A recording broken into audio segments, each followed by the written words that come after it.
Hello, I am Becca and welcome again to Rue's Musings. This week we are talking about context. My first yoga teachers, Don and Amba Stapleton, taught me the importance of creating a context, particularly inside of teaching a yoga class.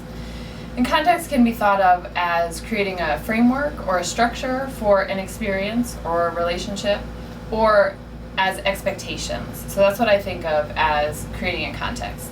And I'll give you an example. When I'm teaching my new to yoga class, or when I have a lot of students in my class who aren't familiar with me or with yoga necessarily, I'll begin the class by saying, so what we're all doing here, as we make these funny shapes with our bodies and roll around on the floor, isn't to perfect anything. It isn't to be better or worse than the person next to you.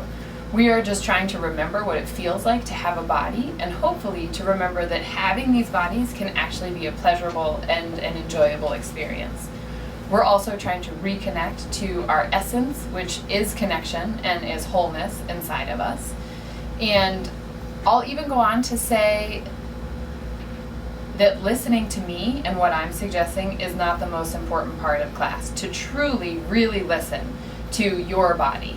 And I feel often that yoga teachers will say this, feel free to listen to your body, but then they really kind of want you to listen to them and to do what they're saying. And I sincerely don't care that if you're just feeling tired, so you're not in the mood, or if something is really feeling good, there isn't a pressure to stick with me and to stick with the right side, that if you're doing the other side that I'm cueing, it's completely fine.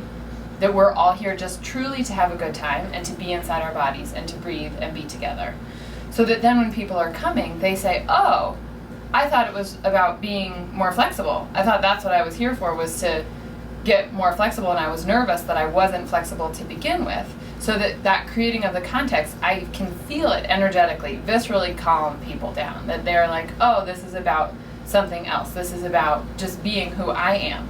And it's different than being perfect. It's also really funny. Sometimes I'll say, if we're doing a balance pose and everyone falls out, I'll say out loud what I assume is the similar tape that's in some of their heads around, well, you fell over, so you completely failed. So you should probably just give up and never do yoga again because you're a terrible person. And then it gets a laugh because I set up the context, they know that that's not the point, even though that might be what they're thinking. So that helps to support the context. Humor for me is a big deal.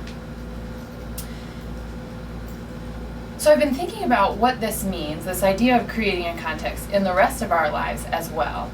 Because I think a lot of us spend much of our lives just guessing inside of our primary relationships, just guessing what the other person wants, inside of our job, guessing what our employers want, guessing what our coworkers want, that the creation of this context isn't super duper clear for anybody. So we're just like trying our very best to make everybody happy or to do a good job when we're not really sure what the creation of the context is. So my challenge for us this week is to, number one, think of areas in your life where context doesn't matter. And I have a hard time coming up with one. Like even in my bedroom, there's a flow of how this goes. When we take a shower, there's a purpose. The purpose of showering is to maybe to get warmer, but to clean yourself. So there's an understanding of what the point of taking a shower is, of preparing a meal, of eating a meal. And certainly inside of our jobs and our passions, inside of what we're pursuing because that's what we love. So if you can think of something where context doesn't matter, bring it, because I'm totally curious. I haven't come up with anything yet. And after that is to give ourselves permission and the freedom inside of places where the context is fuzzy to be really clear about it. I have an example about this as well. My mentor and his wife talk all the time, probably once a week, if not once every 2 weeks, about what their hopes and dreams are and how they're feeling and how they feel like they're doing inside of their lives. And he was relaying this to another coworker of ours, and she said, I would love if my husband and I had that conversation once a year.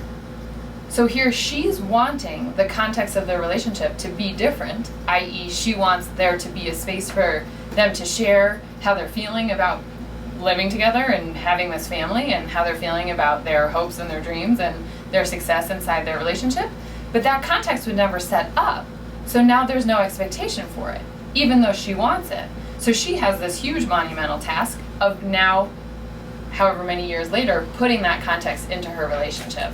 And I get that that takes cojones, and I get that it's hard and it's scary, totally, to switch the context on people because people are resistant. I mean, I picture this husband, if she was like, I really want us to share our hopes and our dreams, him being like, that's not what we've done for 10 years, so I don't even know what you're talking about. But we have the freedom, I truly believe this, we have the freedom in our lives to create that wherever we want it. You can go to your boss and say, hey, I'm just wondering how you feel like I'm doing inside of my tasks at work, inside of whatever it is. We can demand that the context gets clarified. And I think that just offers freedom to us. What do you guys think? I think it's super exciting.